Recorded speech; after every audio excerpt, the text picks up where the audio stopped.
नमस्कार मुलांनो. आपण शिकलो आहोत की सर्व पदार्थ अणूंनी बनलेले असतात. डाल्टनच्या मते अणू अविभाज्य होते.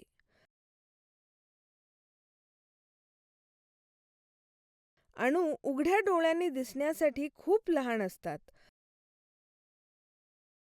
अणूंचे अस्तित्व सिद्ध करण्यासाठी शास्त्रज्ञांनी अप्रत्यक्ष पुराव्यांचा वर अवलंबून राहावे लागतं. अचानक मायकल फॅरेडे यांना चार्ज केलेल्या कणांची उपस्थिती आढळली.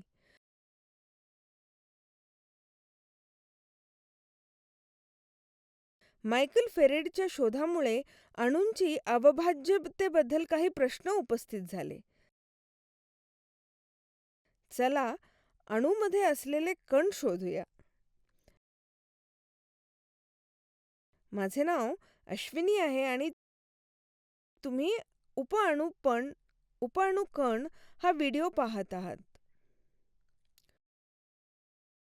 शिकण्याचे परिणाम. या सत्राच्या शेवटी तुम्हाला हे समजेल: इलेक्ट्रॉन, प्रोटॉन आणि न्यूट्रॉन. कीवर्ड्स. अणू. अणू हा पदार्थाचा सर्वात लहान कण आहे ज्यामध्ये पदार्थाचे सर्व गुणधर्म असतात. उपअणू कण. अणूमध्ये असलेले कण. न्यूक्लियस.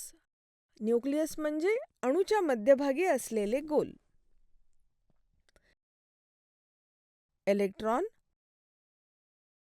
प्रोटॉन,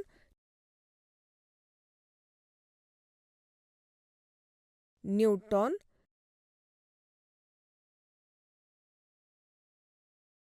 या धड्याच्या संकल्पनाचा नकाशा पाहूया.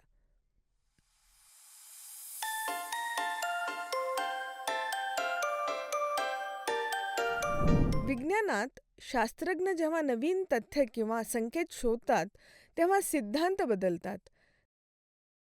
कधीकधी नवीन माहिती गोळा करताना एखादी कल्पना किंवा मॉडेल बदलावा लागते. डाल्टनने असे मांडले की अणूचे विभाजन करता येत नाही.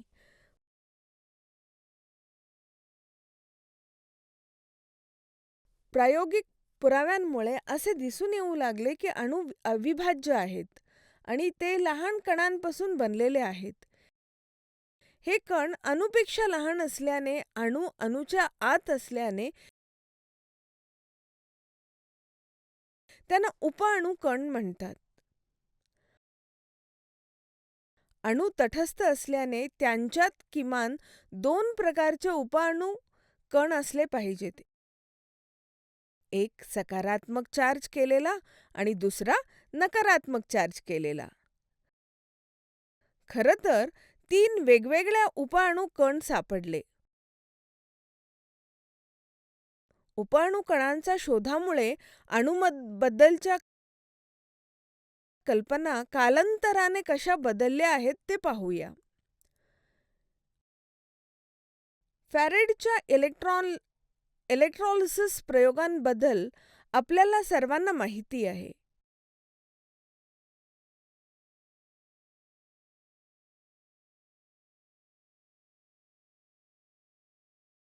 एकोणिसाव्या शतकाच्या अर्धार्धात वायूवरील इतर प्रयोग केले गेले.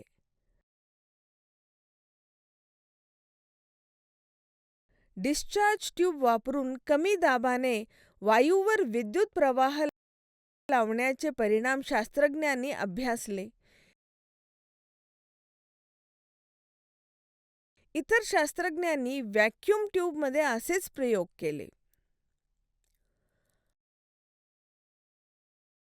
1897 मध्ये ब्रिटिश भौतिकशास्त्रज्ञ जोसेफ जॉन थॉम्सन यांनी या प्रयोगाच्या आधारे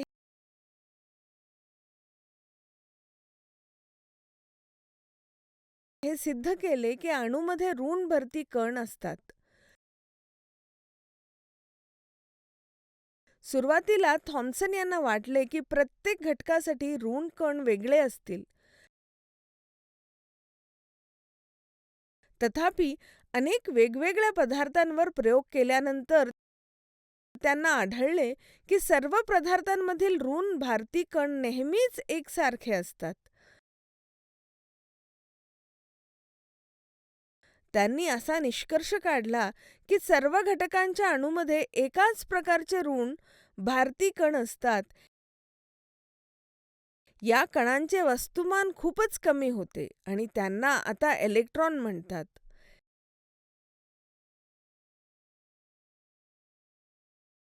इलेक्ट्रॉन हे शोधलेले आणि अभ्यासलेले पहिले उपअणू कण होते. इलेक्ट्रॉनला ई म्हणून दर्शविले जाते. इलेक्ट्रॉनचे वस्तुमान नगण्य मानले जाते आणि त्याचा चार्ज 1 युनिट ऋण मानला जातो. अरे, तुम्हाला माहिती आहे का की अणू विद्युद्दिष्ट तटस्थ असतो, पण त्यात असलेले इलेक्ट्रॉन हे ऋण भारती का कण असतात?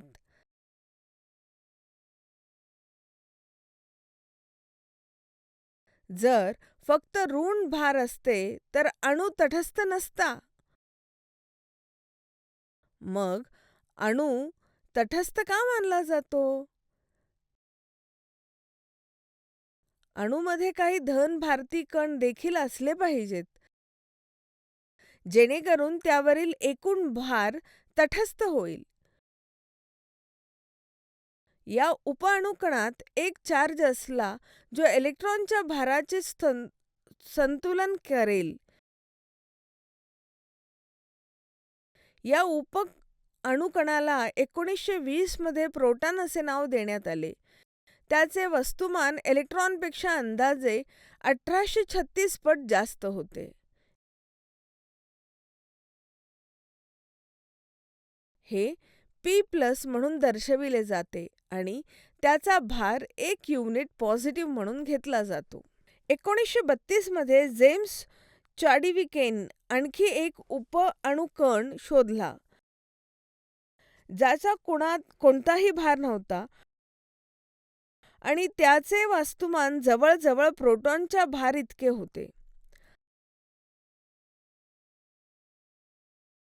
अखेर त्याचे नाव न्यूट्रॉन असे ठेवण्यात आले. सर्वसाधारणपणे न्यूट्रॉनला NO म्हणून दर्शविले जाते. तर आजच्या धड्यातून आपण शिकलो की अणू हे प्रोटॉन, न्यूट्रॉन आणि इलेक्ट्रॉन नावाच्या लहान कणांपासून बनले जातात. या प्रत्येक कणाचे नाव वस्तुमान आणि चार्ज सारख्या मोजात येण्यायोग्य गुणधर्मांच्या संदर्भात केले आहे. प्रोटॉन आणि इलेक्ट्रॉनमध्ये समान परंतु विरुद्ध विद्युत चार्ज असतात.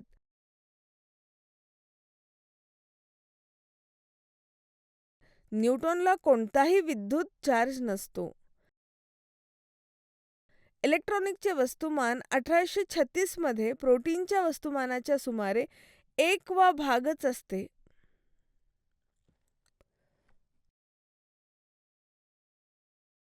तुम्ही काय शिकलात? अणूचे 3 उपअणू कण म्हणजे इलेक्ट्रॉन, प्रोटॉन आणि न्यूट्रॉन.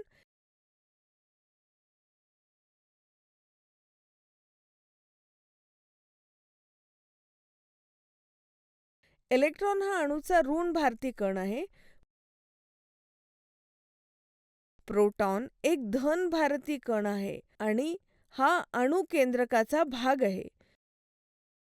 न्यूट्रॉन एक आभारित कण आहे आणि हा पण अणुकेंद्रकाचा भाग आहे. इलेक्ट्रॉन आणि न्यूटनच्या शोधाचे श्रेय अनुक्रमे जे थॉम्सन आणि जे चॅडविक यांना जाते.